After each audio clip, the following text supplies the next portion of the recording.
Hi, I'm John Maxwell.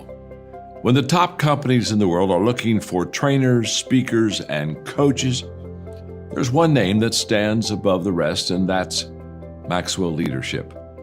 Our certified team members have gotten proven results for companies all over the globe, and our reputation, I'm proud to say, is second to none. Some of our members have risen to the top of their profession, including the one you're going to meet today. I proudly introduce you to my friend Bob Fabian Zinka. Welcome to the Leadership and Success Podcast with your host, Coach BZ, where we help you lead with purpose and succeed with impact.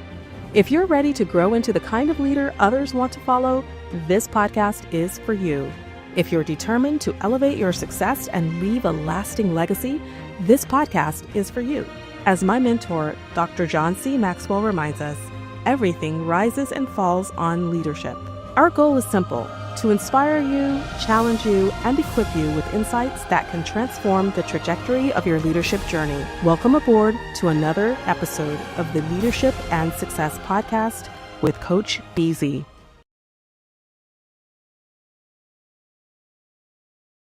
Hello everyone, I'm Maman Ibrahim, founder of Ginkgo Resilience, principal at Eugene Zonda, and an eternal student of leadership, technology, and humanity. For more than 2 decades, I've worked across industries and continents, from Michelin and GSK to Helion and beyond, helping leaders transform cybersecurity and AI governance into source of clarity, trust, and strategic advantage. But my story isn't just about technology, it's about resilience. I grew up believing that every person, like every organization, holds the potential to go from rough to diamond. That phrase defines my philosophy: growth through friction, strength through challenge, and brilliance through intentional leadership. Today, through my work at Ginkgo Resilience and Eugene Zonda, I partner with boards and CISOs around the world to build organizations that don't survive disruption, they thrive through it. I believe that cyber resilience is not an act of survival, it's an act of purpose, one that combines ethics, innovation, and courage. When I'm not working with executives, I mentor emerging cybersecurity leaders and explore the interactions between AI, behavioral science, and philosophy, because the future belongs to those who understand both technology and humanity. So to everyone watching, whether you're a naval officer preparing for command or a Silicon Valley engineer stepping into leadership, my message is simple: lead with clarity, act with conviction, and always remember resilience begins long before crisis strikes. Thank you, and I look forward to this meaningful conversation with Coach BZ on the Leadership and Success Podcast. Game on, game forever. And we have Rami Sham says, I agree 100% with Maman. So you have a lot of fans out there. Okay, a question for you, from Greg. You talk about turning rough into diamond, developing people, not just a process. How do you see AI fitting into that? Number one. And number two, is it sharpening the craft of cybersecurity or dulling the human edge we actually need to stay ahead of threat actors? What would you answer to Greg? What I will say to Greg is that I will not oppose human and AI anyway. In the book that you mentioned, Thriving with AI, the AI Advantage. The one that you wrote, I wrote a chapter about how AI will change technology and cybersecurity. But everything that I said in that chapter can be summarized as today. Anyway, we have to deal with AI. Okay? There's no choice. It's a technology evolution. And what I can add as well is that 30 years back, for my thesis in telecommunication, I worked using artificial neural networks in computer design of telecommunication system. Okay, and guess what? We were only a few of us working on that topic. Then we just left to say, oh, there's no future on this. Yes. And see where we are now, nearly 30 years back after that. It means that we cannot change this evolution anyway. But yes, today, the way it's going, is that human alone will not make it. AI alone will not make it. So But human together. augmented with AI will outperform human and AI separately. I see. So in that case, then the second part of Greg's question, do you think that's sharpening the craft of cybersecurity, or is it dulling the human edge when you add AI into the mix?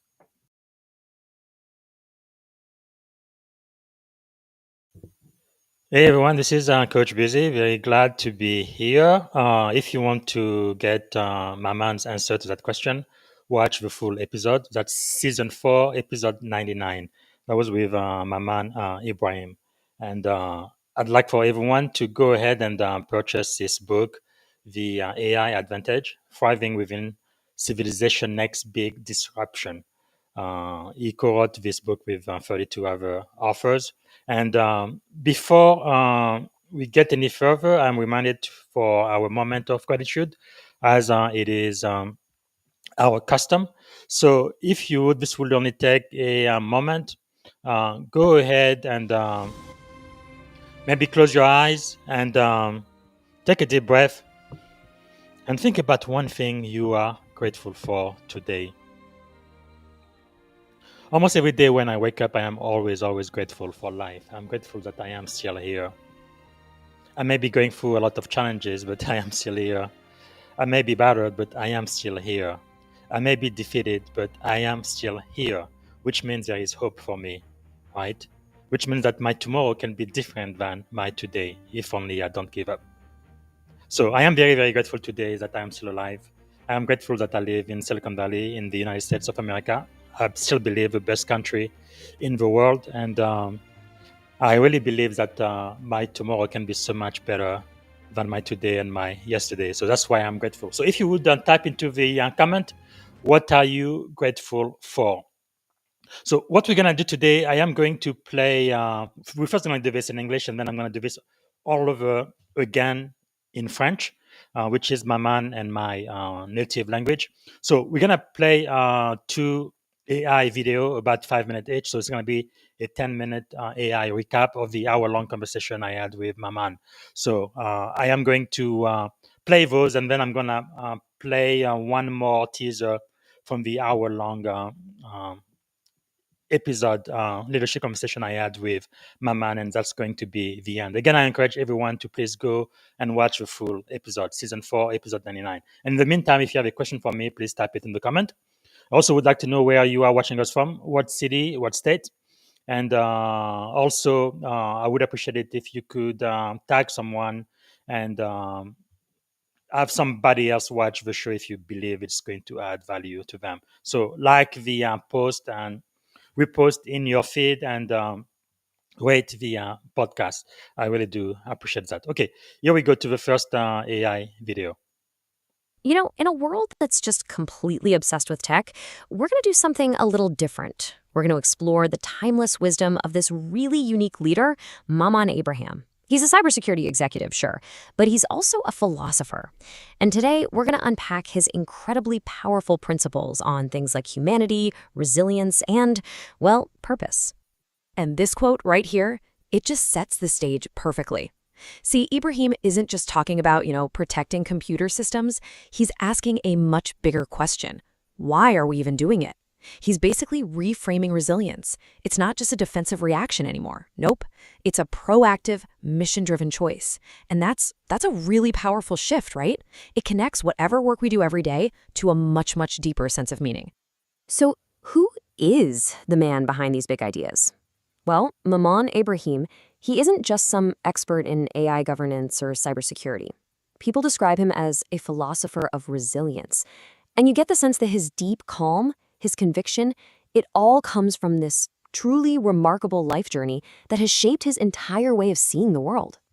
Okay, so what's really at the heart of his philosophy? It's this powerful metaphor, really, for how he sees potential in everyone and everything. Let's dive into this core concept he calls from rough to diamond. I think what makes this idea so compelling is just how universal it is. It's this profound belief that untapped potential is literally everywhere.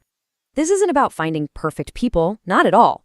It's about having the vision to see the brilliance that's just waiting to be polished inside of them. And look, this isn't just some corporate catchphrase he came up with. It's a philosophy that was born from real lived experience. Growing up in the really harsh environment of Niger, Ibrahim learned that survival, it depends on community. He even recalls you never go out alone. And the reason why is so powerful.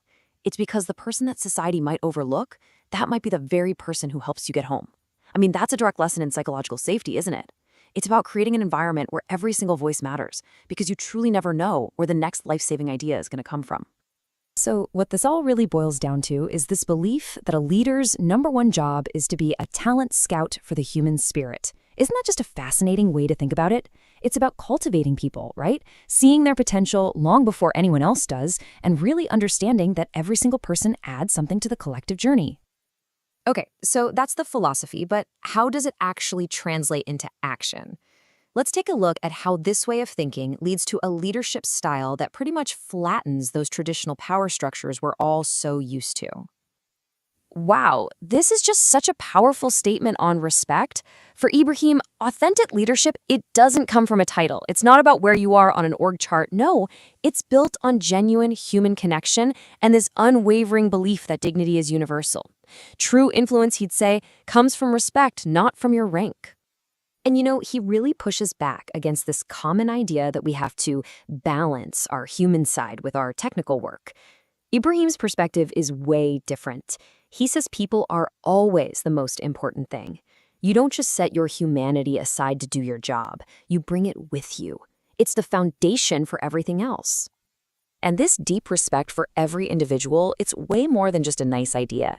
It actually becomes a critical safeguard, especially when we start designing systems that can operate at a massive scale. So the big question is, how do these timeless, human-centric principles hold up against our biggest technological challenge yet? Let's see how Ibrahim applies this whole philosophy to the age of AI.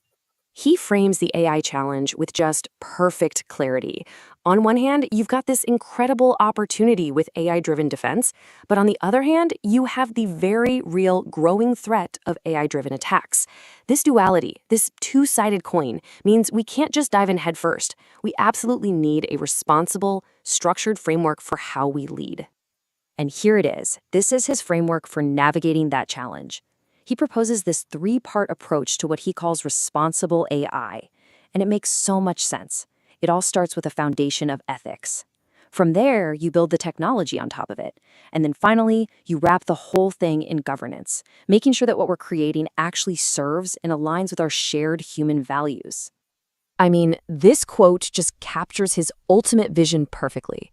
It's not about humans versus machines. It's about symbiosis. The future isn't about replacement. It's about augmentation. It's about a world where technology amplifies our collective human intelligence and our potential.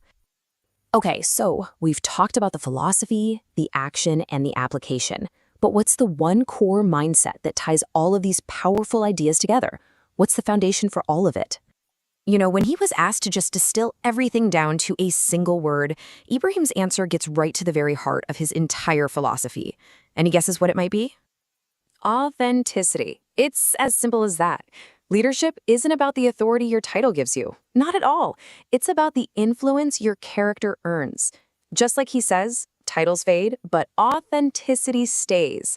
It's about leading from your core values, from who you really are. And of course, that kind of authenticity requires courage. This advice he gives to his younger self, it's really a powerful reminder for all of us. I mean, having conviction is one thing, right?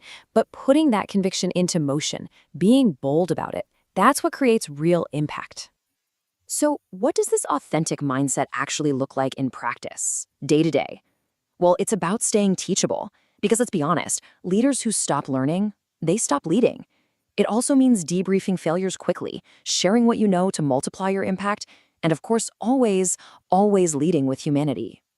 Towards the end of a conversation with him, he was asked this really deeply personal question. And his answer, it reveals everything you need to know about what truly matters to him and what he believes is the ultimate measure of a life well lived. In the end, it's not about the accomplishments, the titles, or the technologies. It's about relationships. It's about connection. It's just about presence. And that, right there, is the foundation of his leadership and, as he suggests, the foundation of a truly meaningful life. You know, the real value in all of these ideas is how we apply them. It's not just about understanding Maman Ibrahim's philosophy. It's about taking a moment to reflect on our own. So, I'm going to leave you with this question. How will you lead more authentically this week?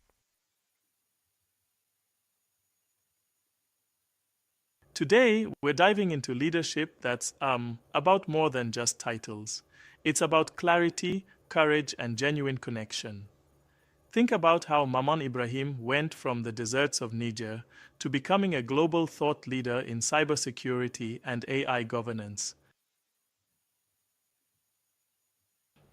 Absolutely. Right. It's almost poetic how he transforms the very idea of adversity into a diamond like quality. Exactly. His idea that every person, like every organization, holds the potential to go from rough to diamond really challenges the conventional view of leadership. Yeah, that's so true. And then there's his approach to people, treating a janitor, a CEO, or anyone with the same respect. It's not your typical hierarchical mindset. Right. He emphasizes that authentic leadership isn't about control or rank, but about, connection and genuine care for every single person. Yeah, that really hits home. It's almost as if he says leadership should be as simple as greeting everyone warmly each morning. And then, bam, you build trust that lasts through decades. Exactly, and that's the crux of his philosophy. Leadership is authenticity. He doesn't separate people by titles at all. Exactly. And speaking of authenticity, I was struck by how he talks about learning from failures immediately rather than letting them pile up over time. That reminds me of a sort of debrief early, debrief often mindset. Right, it's like every setback is just an opportunity to recalibrate.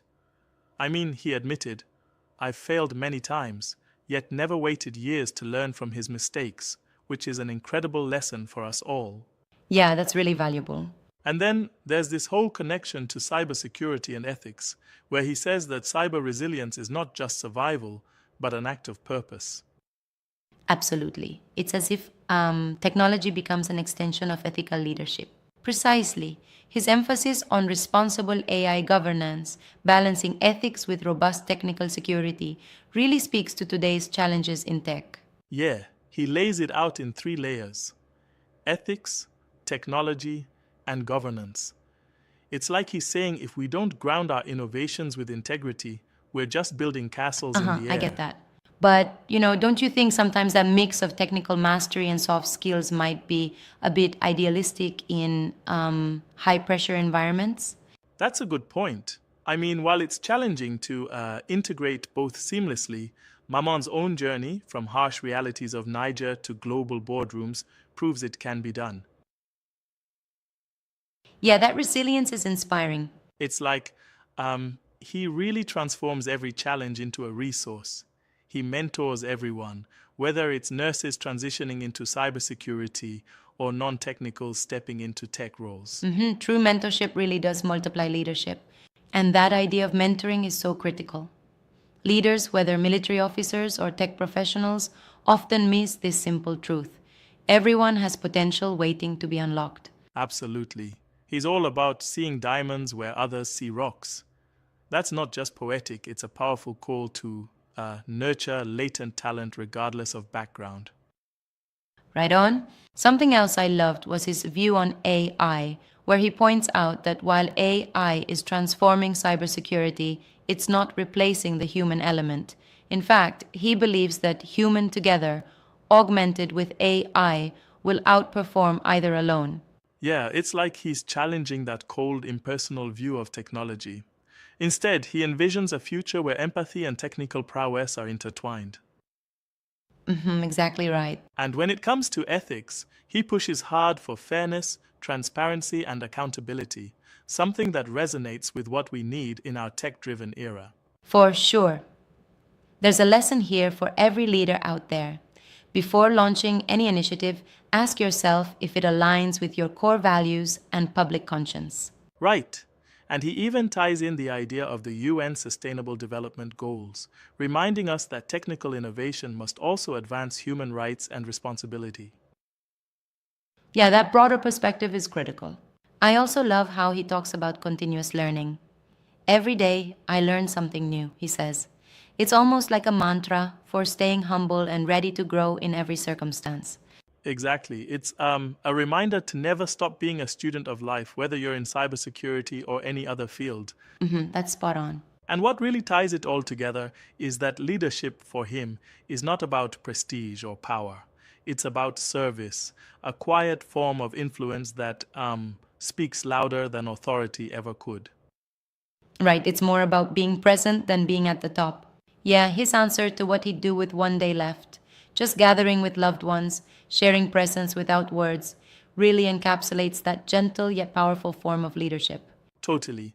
That moment was almost poetic, reminding us that really, what matters in the end is the genuine bonds we form and the lives we touch.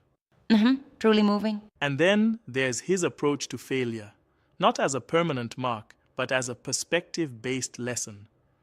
It's a notion that sometimes people might say you failed, but really, you're just doing the best with what you had at the moment. Yeah, that really reframes failure in such a positive light.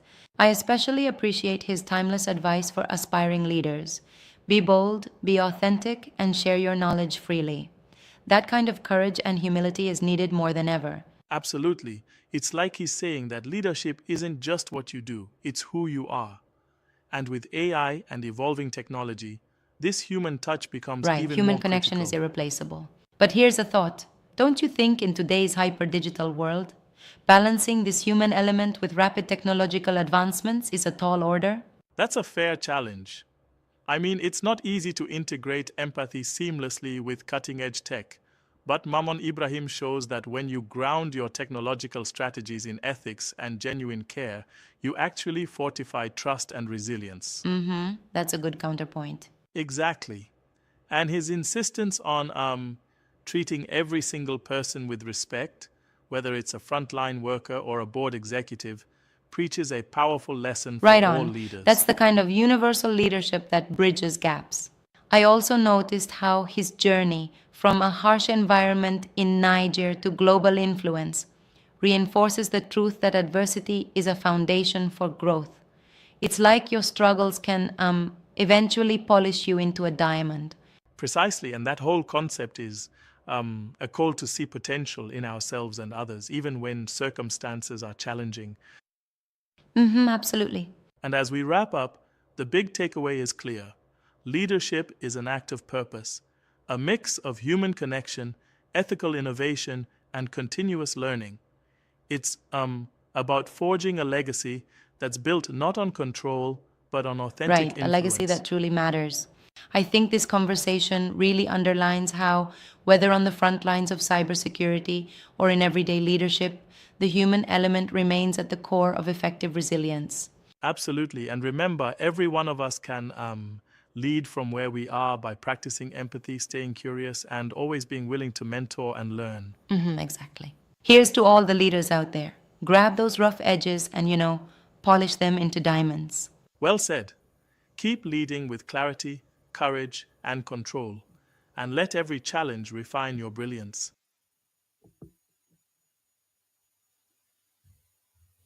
All right, everyone. So that was it. That was the 10-minute AI recap with Maman Ibrahim. So make sure to follow him on LinkedIn, and his LinkedIn URL is linkedin.com and his username Maman, and then add an E, Maman. So you should be able to find him there. And again, please purchase his book, best-selling book about the AI advantage. All right. So I don't see any question on LinkedIn or on YouTube. I want to remind you guys I'm going to be back here tomorrow, Sunday, and we are going to have a 10-minute AI recap from the leadership conversation I had with award-winning coach Renata Bernardi, originally from Brazil, now living in Australia. She's a award-winning career coach. We're going to be talking about leading with purpose across borders. That's for season 4, episode 100. You can watch the entire or listen to the entire podcast. So we're going to have the 10-minute AI recap tomorrow. And then on Monday, I'm going to have a 10-minute AI recap with a conversation I had with Commander Amy Forsyth, U.S. Navy retired, and she was a Marine enlisted, author and speaker, so a Navy and Marine vet. We're going to be talking about resilient by nature. And she also has a book, Heroes Live Here, and make sure to get a copy of it. And Commander Forsyth was also my friend in the spotlight a couple of weeks ago. So that's what's coming up next. Maman also shared his library with me, which you're going to see on the podcast. But let me give you a quick overview. So uh, he believes everybody should read the Infinite Game. I think that's a great book. Although the one that I'm used to is the one by Simon Sinek. He has a book by the same title, and I think I wrote a post where I compared the two. We the Leader by Jeffrey Span and Simon Sinek, Leaders It Last. I love this book. If you don't have trust, you don't have a team, right? We Align by Jonathan Trevor, talking about strategic drift is real. And Winning from Within by Erica Ariel Fox. Uh, Another book you should look into is Getting to Yes with Yourself by William Hurry.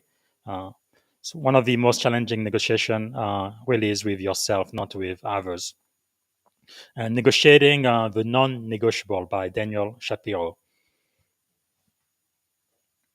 The Tipping Point by Malcolm Gladwell. This is a best-selling book, New York Times, very, very popular.